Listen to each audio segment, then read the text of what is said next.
And what Zombie Orpheus Entertainment. What is Zombie Orpheus Entertainment? Zombie Orpheus Entertainment is a Seattle-based film production company. We have been around in one form or another. The roots of the company really date back about 20 years to the late 90s. A group of us that met in college, gamers, started playing together, creating film together and experimenting with that. And yeah, we do comedy web series, comedy feature films. We do live shows at various conventions. We just did a live show today at here at Modesto Con. Yeah, which was very good. Yeah, we actually we headline a couple of live shows out at Gen Con every summer, which is a big kick and a lot of fun for us to do. And we stream we do a weekly live stream on a Twitch channel, Hyper RPG, twitch.tv/hyperrpg, and we do every Monday night at 6 p.m. we do a live stream interactive RPG show heavily inspired by our improv, where the people watching at home are able to directly influence what happens on the show and force us to respond to their suggestions and things that are going on. So it's like a choose-your-own adventure for the audience. Very much so, yeah. And chat really has a lot of fun with it. They are phenomenal. I'm actually wearing a shirt. This is my Sparkle Sisters shirt. That the most recent series we did was Magical Space Princesses on the show. Without getting too confusing, basically take a Quantum Leap and Sliders mashup, where pilots land in avatars and then have abilities from both of these two identities. And the most recent show we did was Magical Space Princesses. This was mine here, Space Princess Chad, whose power is friendship. Sarah over there was Princess Eliana, who had the power of the sun. And It was like totally awesome. You were fantastic. It was like super awesome. And you jealous, Robbie? You have no powers whatsoever, and you're a Sailor Moon fan. And it was a lot of fun with the show. And one of the things that chat did during that show was, since my character did not have a wand, all of the other Space Princesses did. I did not. They decided that the turkey leg I was eating at the buffet, it makes sense in context. They endowed it as my wand and then turned it into a sentient creature who became my best friend. And this was all stuff that chat threw at us, and so we had to respond to this and continue to game while this was going on. So it's a lot of fun. It's fun to do, fun to watch. So what systems did you start in college playing on? Primarily D&D. What system? At that point, third edition, 3.5 is where I started really. Third and 3.5. Was it during the transition or hardcore 3.5? Right before. So my original books were third edition. I personally dabbled with D&D as a kid in the 80s and such, but nothing super serious. I didn't game a lot. Because you didn't have the right group? Yeah, it wasn't something that my group of friends was doing. I was really into video games and did a lot of video game playing. Adult costume contest. We also have a free screen Be tonight at ready. 8:30. Panel Room A by 3:45 staging area. Adult costume contest. Contestants, be ready. I know he stops eventually.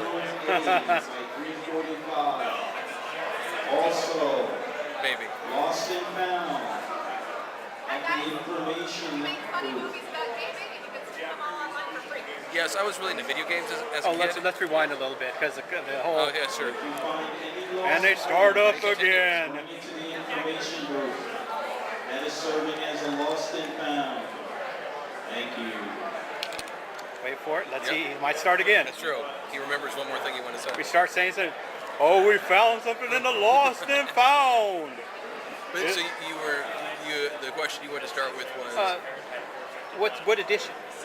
Oh, so Yeah, I think that's where we got it. That's right, so gaming editions. I dabbled with, it would have probably been second edition as a kid in the 80s, but nothing super serious. Because you didn't have the right group at the time. I just didn't really have a good, solid gaming group, and was predominantly into video games at the time. But then in college, or right about afterwards, I met, a lot of the people involved with this, really. And their game of choice was predominantly third edition. And then 3.5 when that transition happened. And then the Pathfinder /4th. Yeah, we've played Pathfinder, have done 4th, a little bit of 5th. The Masters of the Metaverse show we are uses TriStat DX as the main system for that. The film, The Gamer's Hands of Fate, actually had a card game built for it, kind of inspired by Legend of the Five Rings. Great game. Several, well, a bunch of the guys were hardcore in L5R, And that was and at the Magic. time. Yeah. That was the Magic snob game. If you Yeah. couldn't play Magic, you played L5R. Yeah, and so they were hardcore in L5R, and that really inspired, what is it? I think it's called Romance of the Nine Empires, which is a game that is almost impossible to find now, but we actually had a card game built for the Gamers Hands of Fate by AEG, and they distributed it, and then eventually it went out of production. But there are still copies of it floating around. Sometimes fans will show up at conventions, show us the stuff that they've got, and they're always really excited about it. It's all exciting. We're always really Look excited. what I found in a clearance box. Yeah, like it's, but yeah, we've tried really hard from the beginning to build a little company around fan interaction and such. So, what is your one favorite episode you have done? Of any of the movies or any of the Anything at all? of I all am your loving projects? Masters of the Metaverse right now. That's the live stream that we do Monday, 6 p.m. on Hyper RPG. It's so much fun because it kind of blends tabletop RPG with comedy improv with so much fan interaction and just being able to banter with each other and with chat. This shirt that I'm wearing, so we didn't design this. One of the fans of the show did fan art of every person's character, put it all together, and then another fan took that fan art and built it into the Sparkle Sisters thing, and then someone else took it and made shirts out of it and sent it to us and cast. And the support and just the fun that we've had with each other and with the fans has been so awesome. Like if people have not checked out Hyper yet, they really should. The Twitch channel Hyper RPG, there's so much fun to work with, and they do a lot of RPGs. They've got the Gauntlet, which is a Pathfinder-based show. They've got a BattleTech show, Shadowrun. Oh, BattleTech and Yep. Shadowrun, ancient history games. Yeah. Well, they're associated with Harebrained Schemes, who's doing the new BattleTech video game that's coming out, and so we cut our teeth with them working on the BattleTech show. That was the first thing we did, Death from Above on Friday nights, and they asked us to lead that show for a couple months. That went really well, and then led to us developing our own show. And now we're having conversations with them about other Projects. things. Yeah. So there's people. It's Zombie Orpheus is a very amorphous company. There are people who are solely, I just do film. That's all I care about. There are people who are just involved with the web series. There are people who are just doing the live stream. There are some of us who are dabbling all over the place. There are those of us who do the convention circuit, and. But it's very, at the risk of sounding cheesy, it is in many ways kind of like a family.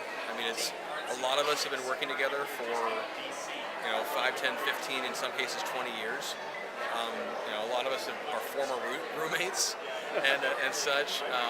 Kind of like Ben Affleck and Matt Damon and Kevin Smith. Yeah, I mean, all together. there's just so many ties going on, and it's been really fun also then to watch how over the years our relationship with each other and our relationship with the fans has really.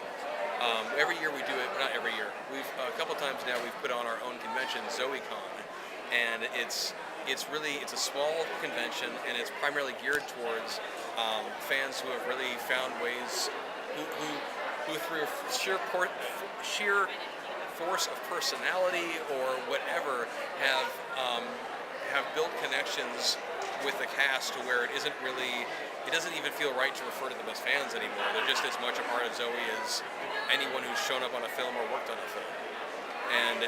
And so I think it's a really special company to work with. It's a lot of fun. Thank you. Yeah, absolutely.